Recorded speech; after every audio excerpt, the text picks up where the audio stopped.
Hello friends, welcome to my channel. आज हम सुनेंगे सकट चौथ की कहानी। एक शहर में देवरानी जेठानी रहती थी। देवरानी गरीब थी और जेठानी अमीर थी। देवरानी हमेशा गणेश जी का पूजन और व्रत करती थी। देवरानी का पति जंगल से लकड़ी काटकर बेचता था। देवरानी घर का खर्च चलाने के लिए जेठानी के घर का काम करती थी और शाम को बचा हुआ खाना लेकर जाती थी। माघ महीने में गणेश जी का व्रत सकट चौथ देवरानी ने रखा। उसके पास पैसे नहीं थे, इसलिए उसने तिल व गुड़ लाकर तिलकुट्टा बनाया। पूजा करके तिल चौथ की कथा सुनी और जेठानी के यहाँ काम करने चली गई। सोचा शाम को चंद्र को अर्घ देकर जेठानी के यहाँ से लाया खाना और तिलकुट्टा खाएगी। शाम को जब जेठानी के घर खाना बनाया तो उसके जेठानी का व्रत होने के कारण सभी ने खाना खाने से मना कर दिया। अब देवरानी ने जेठानी से बोला, आप मुझे खाना दे दो जिससे मैं घर जाऊं। इस पर जेठानी ने कहा कि आज तो किसी ने अभी तक खाना नहीं खाया, तो मैं कैसे दे दूं? तुम सवेरे ही बचा हुआ खाना ले जाना। देवरानी उदास मन से घर चली आई। देवरानी के घर पर पति बच्चे सब आस लगाए बैठे थे कि आज तो त्योहार है, इसलिए कुछ पकवान आदि खाने को मिलेगा। लेकिन जब बच्चों को पता चला कि आज तो रोटी भी नहीं मिलेगी तो बच्चे रोने लगे। उसका पति भी बहुत क्रोधित हो गया और कहने लगा कि दिन भर काम करने के बाद भी वह 2 रोटियां नहीं ला सकती। वह बेचारी गणेश जी को याद करती हुई रोते रोते पानी पीकर सो गई। उस दिन सकट माता बुढ़िया माता का रूप धरकर देवरानी के सपने में आई और कहने लगी, सो रही है या जाग रही है? वह बोली, कुछ सो रहे हैं कुछ जाग रहे हैं। बुढ़िया बोली, भूख लगी है, खाने के लिए कुछ दे। देवरानी बोली, क्या दूं? मेरे घर में तो अन्न का एक दाना भी नहीं है। जेठानी बचा खुचा खाना दे देती थी, आज वो भी नहीं मिला। पूजा का बचा हुआ तिलकुट्टा छींके में पड़ा है, वही खा लो। सकट माता ने तिलकुट खाया और उसके बाद कहने लगी, निमटाई लगी है, कहाँ निमटे? उसने कहा, यह खाली झोपड़ी है, आप कहीं भी जा सकती हो, जहाँ इच्छा हो वहाँ निमट लो। फिर सकट माता बोली, अब कहाँ पहुंचूं? अब देवरानी को बहुत गुस्सा आया कि उन्हें कब से परेशान किया जा रहा है, सो बोली कि मेरी साड़ी से पहुंच लो। देवरानी जब सुबह उठी तो यह देखकर हैरान रह गई कि पूरा घर हीरों और मोतियों से जगमगा उठा है। उस दिन देवरानी जेठानी के काम करने नहीं गई। जेठानी ने कुछ देर तो राह देखी, फिर बच्चों को देवरानी को बुलाने भेज दिया। जेठानी ने सोचा, कल खाना नहीं दिया था इसलिए शायद देवरानी बुरा मान गई होगी। बच्चे बुलाने गए। देवरानी ने कहा कि बेटा, बहुत दिन तेरी माँ के यहाँ काम कर लिया। बच्चों ने घर जाकर माँ से कहा कि चाची का पूरा घर हीरों और मोतियों से जगमगा उठा है। जेठानी दौड़कर देवरानी के पास आई और पूछा कि यह सब कैसे हो गया। देवरानी ने उसके साथ जो हुआ वो सब कह डाला। उसने भी वैसा ही करने की सोची। उसने भी सकट चौथ के दिन तिलकुटा बनाया। रात को सकट माता उसके भी सपने में आई और बोली, भूख लगी है, मैं क्या खाऊं? जेठानी ने कहा कि आपके लिए छीके में रखा है, फल और मेवे भी रखे हैं, जो चाहे खा लो। सकट माता बोली, अब निपटे कहाँ? जेठानी बोले, मेरे इस महल में कहीं भी निपट लो। फिर उन्होंने बोला कि अब पहुंचो कहाँ? जेठानी बोली, कहीं भी पहुंच लो। सुबह जब जेठानी उठी तो घर में बदबू गंदगी के अलावा कुछ नहीं थी। हे सकट माता, जैसे आपने देवरानी पर कृपा की वैसी सब पर करना। एक साहूकार और एक साहूकारनी थे, वह धर्म पुण्य को नहीं मानते थे, इसके कारण उनके कोई बच्चा नहीं था। एक दिन साहूकारनी पड़ोसी के घर गई। उस दिन सकट चौथ था। वहां पड़ोसन सकट चौथ की पूजा करके कहानी सुना रही थी। साहूकारनी ने पड़ोसन से पूछा, तुम क्या कर रही हो? तब पड़ोसन बोली कि आज चौथ का व्रत है, इसलिए कहानी सुना रही हूँ। तब साहूकारनी बोली, चौथ के व्रत करने से क्या होता है?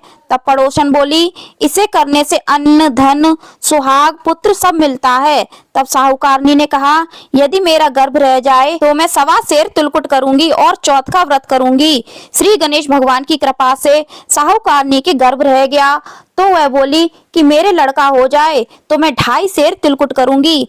कुछ दिन बाद उसके लड़का हो गया तो वह बोली कि हे चौथ भगवान, मेरे बेटे का विवाह हो जाएगा तो 5.25 सेर का तिलकुट करूंगी। कुछ वर्षों बाद उसके बेटे का विवाह तय हो गया और उसका बेटा विवाह करने चला गया, लेकिन उस साहूकारनी ने तिलकुट नहीं किया। इस कारण से चौथ देव क्रोधित हो गए और उन्होंने फेरे से उसके बेटे को उठाकर पीपल के पेड़ पर बिठा दिया। सभी वर को खोजने लगे पर वो नहीं मिला। हताश होकर सारे लोग अपने अपने घर को लौट गए। इधर जिस लड़की से साहूकारनी के लड़के का विवाह होने वाला था, वह अपनी सहेलियों के साथ गणगौर पूजने के लिए जंगल में दूब लेने गई। तभी रास्ते में पीपल के पेड़ से आवाज आई, ओ मेरी अर्धब्याही। यह बात सुनकर जब लड़की घर आई, उसके बाद वह धीरे धीरे सूखकर कांटा होने लगी। एक दिन लड़की की माँ ने कहा, मैं तुम्हें अच्छा खिलाती हूँ, अच्छा पहनाती हूँ, फिर भी तू सूखती जा रही है, ऐसा क्यों? तब लड़की अपनी माँ से बोली कि वह जब भी दूब लेने जंगल जाती है तो पीपल के पेड़ से एक आदमी बोलता है कि ओ मेरी अर्धब्याही, उसने मेहंदी लगा रखी है और सेहरा भी बांध रखा है। तब उसकी माँ ने पीपल के पेड़ के पास जाकर देखा, यह तो उसका जमाई ही है। तब उसकी माँ ने जमाई से कहा, यहाँ क्यों बैठे हैं? मेरी बेटी तो अर्धब्याही कर दी और अब क्या लोगे? साहूकारनी का बेटा बोला, मेरी माँ ने चौथ का तिलकुट बोला था लेकिन नहीं किया, इसलिए चौथ माता ने नाराज होकर यहाँ बैठा दिया। यह सुनकर उस लड़की की माँ साहूकारनी के घर गई और उससे पूछा कि तुमने सकट चौथ का कुछ बोला है क्या? तब साहूकारनी बोली, तिलकुट बोला था। उसके बाद साहूकारनी बोली, मेरा बेटा घर आ जाए तो 2.5 मन का तिलकुट करूंगी। इससे श्री गणेश भगवान प्रसन्न हो गए और उसके बेटे को फेरों में लाकर बैठा दिया। बेटे का विवाह धूमधाम से हो गया। जब साहूकारनी के बेटा एवं बहू घर आ गए, तब साहूकारनी ने 2.5 मन का तिलकुट किया और बोली, हे चौथ देव, आपके आशीर्वाद से मेरे बेटा बहू घर आए हैं, जिससे मैं हमेशा तिलकुट करके व्रत करूंगी। इसके बाद सारे नगरवासियों ने तिलकुट के साथ सकट व्रत करना प्रारंभ कर दिया। हे सकट चौथ, जिस तरह साहूकारनी को बेटे बहू से मिलवाया, वैसे ही हम सबको मिलवाना। फ्रेंड्स, अब हम सुनेंगे विनायक जी की कहानी। एक बुढ़िया थी, वह बहुत ही गरीब और दृष्टिहीन थी। उसके एक बेटा और बहू थे। वह बुढ़िया सदैव गणेश जी की पूजा किया करती थी। एक दिन गणेश जी प्रकट होकर उस बुढ़िया से बोले, बुढ़िया माँ, तू जो चाहे सो मांग ले। बुढ़िया बोली, मुझसे तो मांगना नहीं आता, कैसे और क्या मांगू? तब गणेश जी बोले, अपने बहू बेटे से पूछकर मांग ले। तब बुढ़िया ने अपने बेटे से कहा, गणेश जी कहते हैं तू कुछ मांग ले, बता मैं क्या मांगू? पुत्र ने कहा, माँ तू धन मांग ले। बहू से पूछा तो बहू ने कहा, नाती मांग ले। तब बुढ़िया ने सोचा कि ये तो अपने अपने मतलब की बात कह रहे हैं, अतः उस बुढ़िया ने पड़ोसियों से पूछा तो उन्होंने कहा, बुढ़िया तू तो थोड़े दिन जिएगी, क्यों तू धन मांगे और क्यों नाती मांगे? तू तो अपनी आंखों की रोशनी मांग ले, जिससे तेरी जिंदगी आराम से कट जाए। इस पर बुढ़िया बोली, यदि आप प्रसन्न हैं तो मुझे 9 करोड़ की माया दें, निरोगी काया दें, अमर सुहाग दें, आंखों की रोशनी दें, नाती दें, पोता दें और सब परिवार को सुख दें और अंत में मोक्ष दें। यह सुनकर तब गणेश जी बोले, बुढ़िया माँ, तुमने तो हमें ठग लिया, फिर भी जो तूने मांगा है वचन के अनुसार सब तुझे मिलेगा। और यह कहकर गणेश जी अंतर्धान हो गए। उधर बुढ़िया माँ ने जो कुछ मांगा वह सब कुछ मिल गया। हे गणेश जी महाराज, जैसे तुमने उस बुढ़िया माँ को सब कुछ दिया, वैसे ही सबको देना। तो फ्रेंड्स, आपको वीडियो कैसी लगी कमेंट करके जरूर बताना। अच्छी लगी हो तो लाइक करना, शेयर करना, चैनल को सब्सक्राइब करना, बेल आइकन को प्रेस करना और कमेंट में ओम गंग गणपतये नमः, राधे राधे, जय माता दी अवश्य लिखना। धन्यवाद। राधे राधे।